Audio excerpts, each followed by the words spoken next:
فأعوذ بالله من الشيطان الرجيم بسم الله الرحمن الرحيم إن الدين عند الله الإسلام صدق الله العظيم وصدق رسوله النبي الأمين المكين الكريم ونحن على ذلك لمن الشاهدين والشاكرين والحمد لله رب العالمين.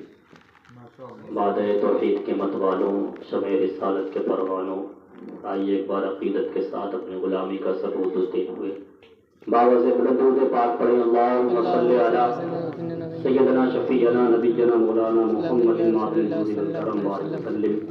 صلاۃ و سلام علیک یا رسول اللہ صلی اللہ تعالی علیہ وسلم. حضرات محترم، خطبہ مسنونہ کے بعد میں نے جس آیت کریمہ کی تلاوت کرنے کا شرف حاصل کیا، اللہ رب العزت قرآن کریم میں ارشاد فرماتا ہے ان الدین عند اللہ الاسلام،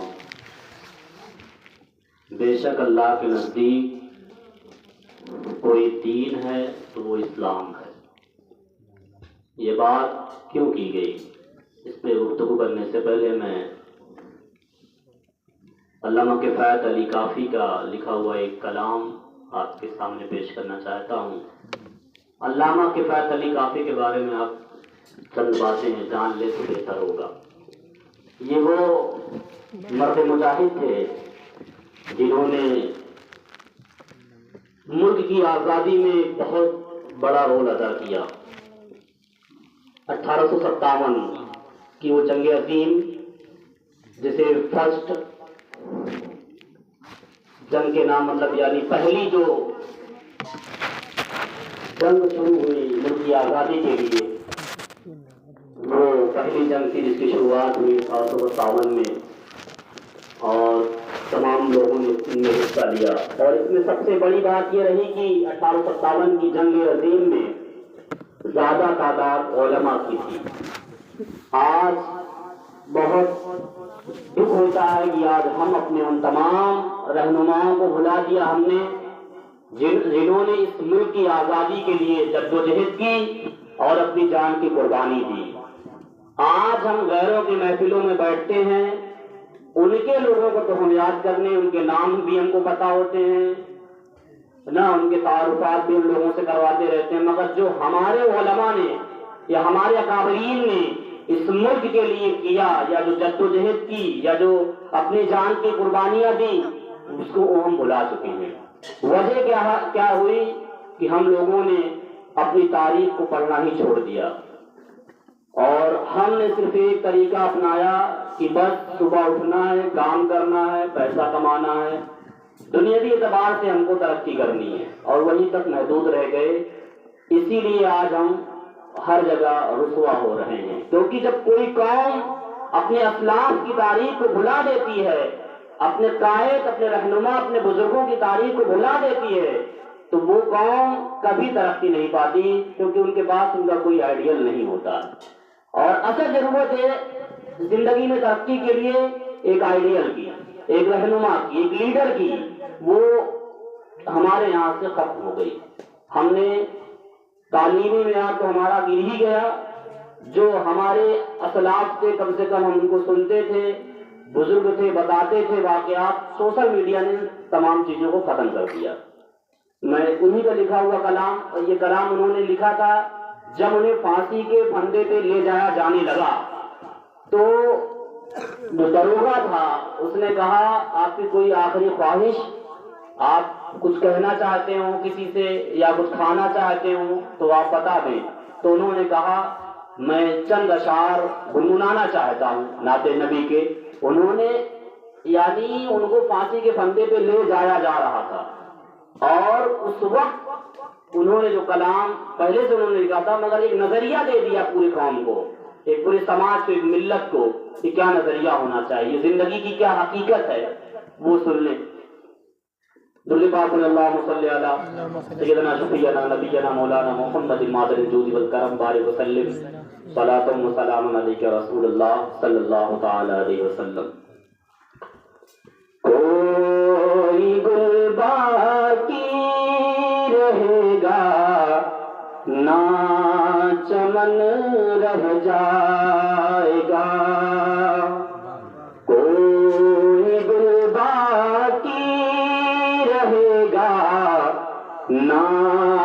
چمن رہ جائے گا، پر رسول اللہ کا دین حسن رہ جائے گا، کوئی گل باقی رہے گا نہ چمن رہ جائے گا، پر رسول اللہ کا دین حسن رہ جائے گا۔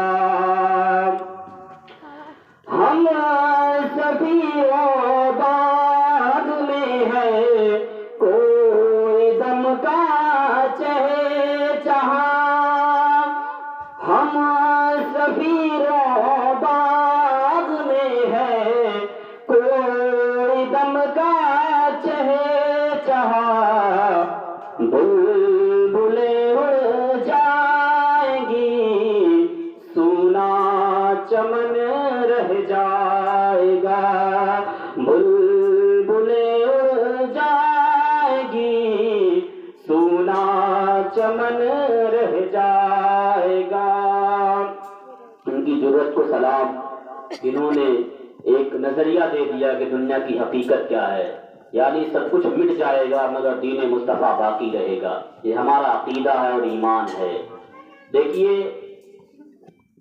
مصیبتیں تو آتی رہی ہیں، پریشانیاں آتی رہی ہیں، مگر اصل یہ ہے کہ جو لوگ یہ کہتے ہیں کہ اسلام خطرے میں ہے وہ سن لے، اسلام نہ کل خطرے میں تھا، نہ آج ہے، نہ قیامت تک رہے گا، کیونکہ اسلام کی باغڈور کسی دنیوی رہنما کے ہاتھ میں نہیں ہے، اس کی باغڈور، اس کا نظام اللہ کا بنایا ہوا نظام ہے، اس نظام کو پوری دنیا چاہ لے مگر مٹا نہیں سکتی ہے۔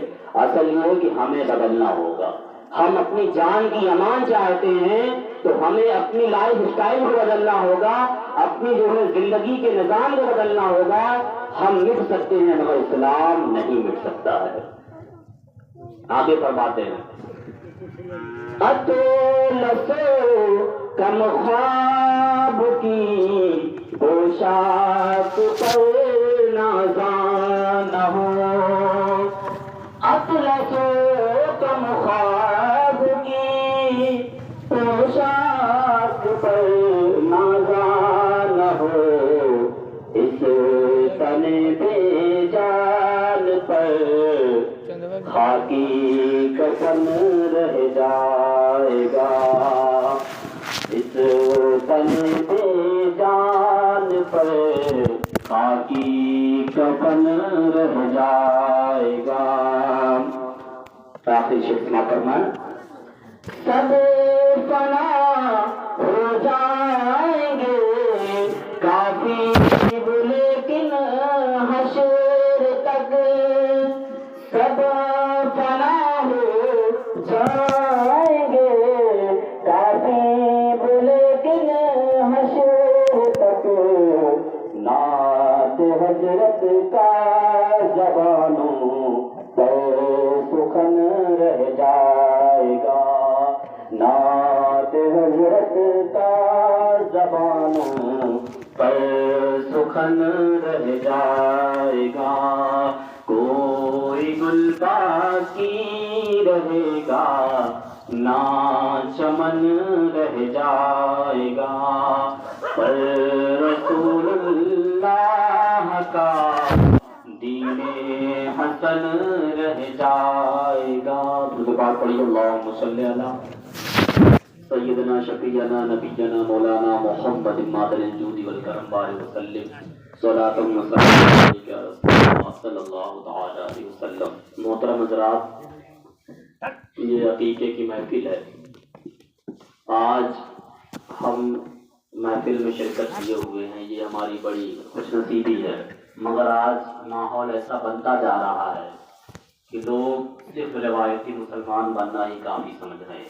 جیسے کسی محفل کا انعقاد ہوتا ہے، 40ویں کی محفل ہے، تیسرے کی محفل ہے، یا محفل مصطفیٰ، مطلب کوئی بھی محفل ہو جس میں ہمارے اسلامی ریسرچ اسکالر یا ہمارے علماء تشریف لاتے ہیں، میں دیکھتا ہوں کہ اس پر معاملہ یہ ہے کہ اگر دعوت کا انتظام ہے تو لوگ 12 کے بعد 1 کے بعد مطلب ان کا ٹائم فکس ہے. وہ جانتے ہیں ہاں میلاد ہو چکی ہوگی, فاتحہ ہو گئی ہوگی, ہم چلیں گے آرام سے.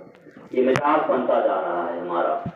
اور پھر ہم رونا روتے ہیں انہی علماء کے پاس جاتے ہیں جب کوئی ضروری مسئلہ پیش آتا ہے زندگی کا, کوئی پریشانی کا معاملہ پیش آتا ہے تو انہی علماء کے پاس جاتے ہیں تعویذ بنوانے کے لیے.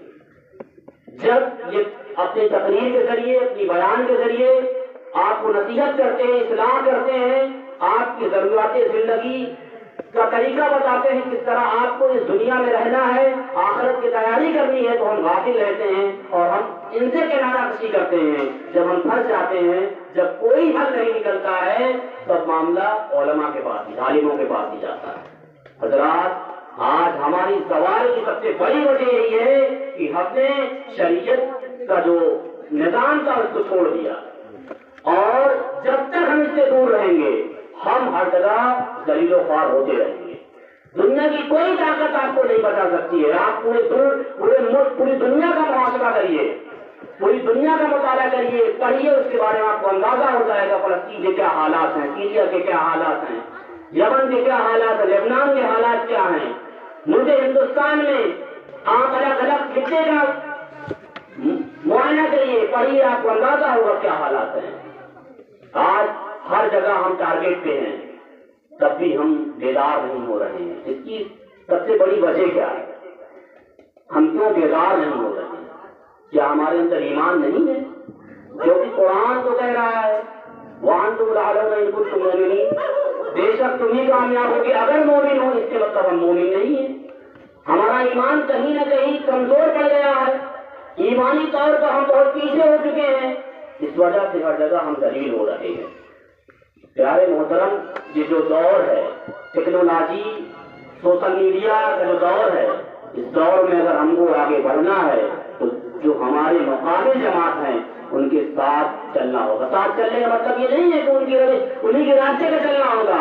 آپ کو اپنے نظام کے طریقے سے, جو شریعت کا نظام ہے, اس کو فالو کرتے ہوئے ان تمام چیزوں کا طرف چلنا ہے جس سے ہم ان سے لڑ سکیں. لڑنے سے مراد جھگڑا نہیں ہے, لڑائی نہیں ہے. یعنی اگر کوئی ٹیکنالوجی میں آگے بڑھا تو آپ کو بھی بڑھنا ہوگا.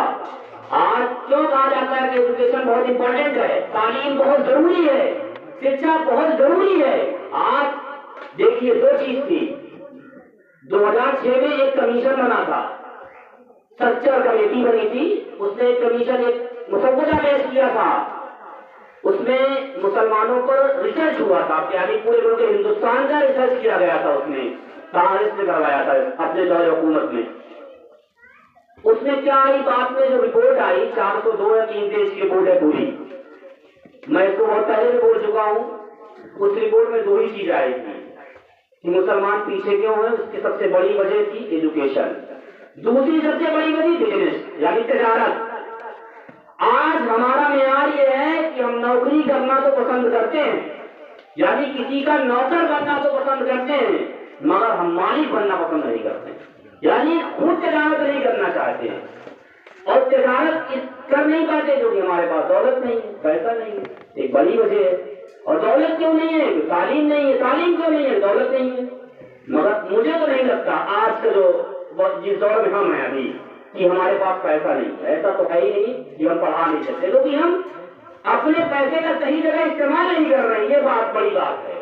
شادیوں میں ہم 10 لاکھ روپے تو ایک بیٹے کی ایک بیٹی کی شادی میں خرچ کر دیتے ہیں, مگر اسی بیٹے کی تعلیم پر 10 لاکھ روپے نہیں خرچ کرتے ہیں. شاید اگر وہ 10 لاکھ روپے, 15 لاکھ روپے, 5 لاکھ روپے یا 4 لاکھ بھی ہو, اگر وہ اس کی پرسنل ذاتی زندگی میں خرچ کر دیا جاتا تو شاید وہ اتنا قابل ہو جاتا کہ اس کی شادی کرنے کے لیے قرض نہ لینا پڑتا. آج زیادہ تر شادیاں قرض لے کر کی جا رہی ہیں. کیوں؟ کیونکہ ہم نے ایک معیار, ایک اسٹینڈرڈ بنا لیا ہے, مجھے اسی طرح کرنا ہے. اگر اس پیسے کا استعمال یا دیگر موقع پہ جو ہم استعمال کرتے ہیں, آج تو شادیوں میں بھی کئی طرح کی شادیاں ہو رہی ہیں. مہندی کی رسمیں ہیں, ہلدی کی رسمیں ہیں, ہے نا. وہ مطلب ایک چھوٹی شادی تو پہلے ہی ہو جاتی ہے, انگیجمنٹ ہے نا, اس میں بھی 50 لوگ 60 لوگ کی دعوت ہوتی ہے. یہ سب کرنے کی کوئی ضرورت نہیں. یہ دور جو ہے مجھے کام کرنے کی ضرورت ہے، عملی زندگی گزرنے کی ضرورت ہے، اپنے بچوں کو صحیح تعلیم دینے کی ضرورت ہے۔ اور ایک بہت بڑی جو برائی ہمارے محلے علاقے یا ہمارے قوم میں آ گئی ہے وہ ہے شراب۔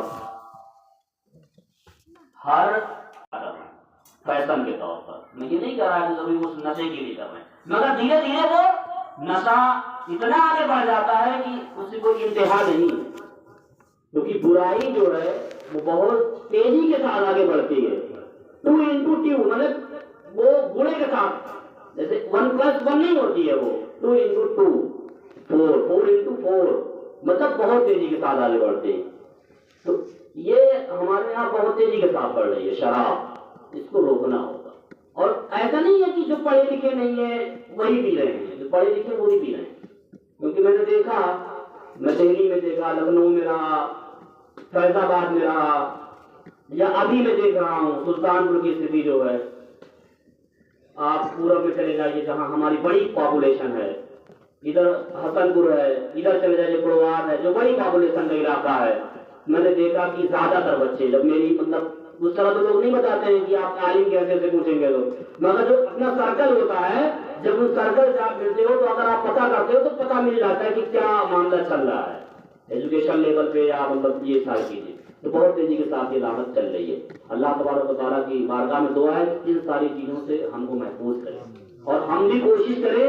ہمارے سب سے اہم وہ ہے کہ چند باتیں، حضرت بیٹھے ہوئے ہیں، خطاب تو انہیں کا ہونا ہے، چند باتیں، سب سے ضروری کام کیا کرنا ہے، جو ہمارے گھر کے مالک ہیں، گارجینس ہیں، جو ہمارے گائیڈ کرنے والے، ہمارے بڑے بھائی، والدین ہیں یا چچا ہیں، جو پریوار کے فیملی کے لوگ ہیں، ان کو ضرورت ہے کہ نظر رکھیں۔ اگر ان کو 15,000 کے موبائل دیے ہیں تو دیکھیں بچہ کر کیا رہا ہے، اس موبائل کا استعمال کہاں کر رہا ہے، ورنہ وہی بچہ کا جب نالائق ہو جائے گا نا تو آپ خود کہیں کہ ہمارے بچے کے اندر یہ کمی ہے، مجھے مار رہا ہے، پیسے نہیں دے رہا ہے نا، شادی کے بعد وہ کہتے ہیں کہ اپنی بیوی کے ساتھ جو ہے رہنا پسند کرتا ہے، والدین کے ساتھ نہیں کرتا ہے، تلخ باتیں ہیں ساری نہ، یہ سچائی ہے، مگر ایک دم میں بتا رہا ہوں، آپ کو پتا ہے، مجھ سے زیادہ بہتر پتا ہے، آپ اسی سماج سے ہیں، کوئی الگ سے نہیں آئے ہیں۔ میرا مقصد تقریر کرنا نہیں ہے، میرا مقصد صرف یہ بتانا ہے کہ پتا سب کو ہے اور پریشان سب ہیں، پریشانی کا سولوشن بھی سب کو چاہیے، مگر کام کوئی نہیں کرنا چاہتا، یعنی اس پہ عمل کرنا کوئی نہیں چاہتا۔ علماء بولتے رہے، ہمارے جو گھر کے گارجین بولتے رہے، کوئی فرق نہیں پڑتا۔ تو ضرورت ہے اس بات کی، اس پہ غور کیا جائے، ہمارے بچے کس طرف جا رہے ہیں، کس رخ میں جا رہے ہیں، اور یہ شراب کی لعنت سے بہت ضروری ہے بچانا۔ دوسری سب سے بڑی چیز کہ ہم تجارت کرنا شروع کریں، جو بھی رقم ہے ہمارے پاس، کوئی بزنس کریں، کوئی دھندا کریں، اچھا جس میں حلال روزی ہو، اپنے بچوں ایک راہ بنا۔ جسے سعودی میں رہ رہے ہیں، ٹھیک ہے، میں بدیش کا مخالف نہیں ہوں کہ میں مخالف ہوں، ہر بندہ مجبوری کہہ بھی جاتا ہے، کوئی اپنے گھر پریوار فیملی کو چھوڑنا نہیں چاہتا ہے، مگر مگر یہ نہ ہو جائے کہ سب کے سب چلے جائیں، کچھ ایسا ذریعہ بنائیے، 1 مرتبہ جائیے، 2 مرتبہ جائیے، 3 مرتبہ جائیے، جب یہ لگنے لگے کہ ہاں ہمارے پاس اتنا بجٹ ہو گیا ہے تو آپ یہی سیٹ ہونے کی کوشش کریے۔ ابھی معلوم ہے ڈیٹا آیا کینیڈا کا، 1,98,000 کچھ لوگ پکڑے گئے ہیں 2023 میں، انڈین، جس سے تقریباً انڈین نہیں، ٹوٹل 48 لاکھ انڈین پکڑے گئے ہیں جو یہاں سے کینیڈا گئے ہیں اویدھ روپ سے۔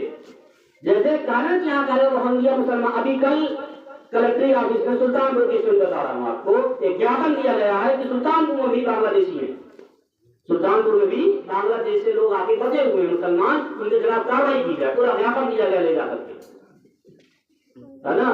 اسی طرح وہاں اویدھ روپ سے لوگ جا رہے ہیں، ہے نا۔ ایسی نوبت آ گئی ہے آج ہمارے ملک کی، ایسی condition, G D P minus, مطلب اتنے ہم پیچھے ہو گئے کہ یہاں سے لوگ اویدھ روپ سے دوسرے ملک میں جا رہے ہیں، اور وہ وہاں کا ریکارڈ ہے، 48,000 پکڑے گئے ہیں، وہ سب ان کا ریکارڈ ہے۔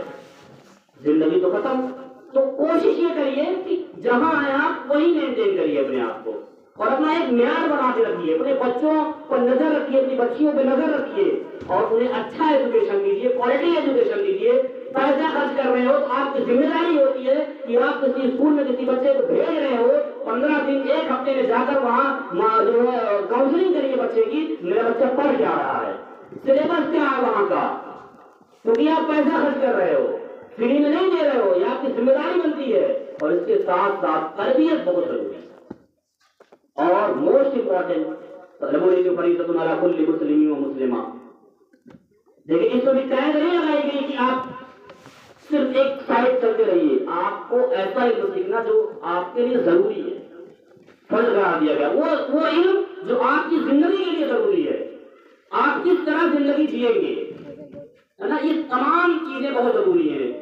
دینی تعلیم تو بہت ضروری ہے، آپ جان ہی رہے ہو، اس کے بغیر تو کچھ ہونا ہی نہیں ہے نا. ان ساری چیزوں پہ کام کرنے کی ضرورت ہے. اپنے بچوں پر نظر رکھیے اور خود کو مضبوط بنائیے. کسی کا محتاج مت بنیے اور کوششیں کریے کہ جو کام کریے اس سے کچھ فائدہ ملے. کیونکہ دیکھیے آپ 1 روپے خرچ کرتے ہیں، آپ کی کوشش یہ ہوتی ہے اس سے فائدہ ملے. اس کا مطلب یہ نہیں ہے کہ آپ دے دیتے ہو. ایسے کوئی سودا لیتے ہو بغیر مول بھاؤ کے نہیں لیتے ہو، بارگیننگ کرتے ہی کرتے ہو. تو یہ آپ کی ذمہ داری ہے. اور سب سے بڑی مشکل تو یہی ہے جو میں کہہ رہا تھا کہ کوئی نہیں آنا چاہتا. لوگ ایسا لگ رہا ہے کہ محفل ہے تو بس ایک فارمیلٹی ہے، اوپچارکتا کہ پہنچنا ہے، شامل ہو جانا. کتنے لوگ جنازے کی نماز میں صرف اس لیے جاتے ہیں کہ کل کو ہمارے یہاں کسی کا انتقال ہو گیا تو ہمارے یہاں کوئی نہیں آئے گا، اس لیے چلنا ہے. ورنہ تو جاتے تو نیت ہی نہیں ہے کہ ثواب ملے گا، یعنی نیک کام ہے. ان کا یہ مقصد ہی نہیں ہوتا. 50% لوگوں کا تو نہیں، مگر لگ بھگ 30 سے 35% کا یہی معاملہ ہے. اور اس طرح کی محفلوں میں پوری طرح سے میں کہہ سکتا ہوں سب کا یہی مزاج بنتا جا رہا ہے. آپ پاس چاہے کہ مجبوری ہے، کوئی دقت الگ چیز ہے، مگر اگر آپ کو کسی نے مدعو کیا ہے، کسی نے بلایا ہے، محبت سے آپ کا ٹائم ہے اور آپ کو جانا بھی ہے، آپ آ بھی رہے ہو تو کم سے کم ٹائم کا خیال رکھیے. حضرات ان چند باتوں کے ساتھ میں گفتگو اپنی ختم کرتا ہوں. اللہ تبارک و تعالیٰ کی بارگاہ میں دعا ہے مولا ہم سب کو حق بولنے، حق پر چلنے اور اسی پر عمل کرنے کی توفیق اور رفیق عطا فرمائے. وما علینا الا البلاغ. السلام علیکم ورحمۃ اللہ تعالیٰ وبرکاتہ.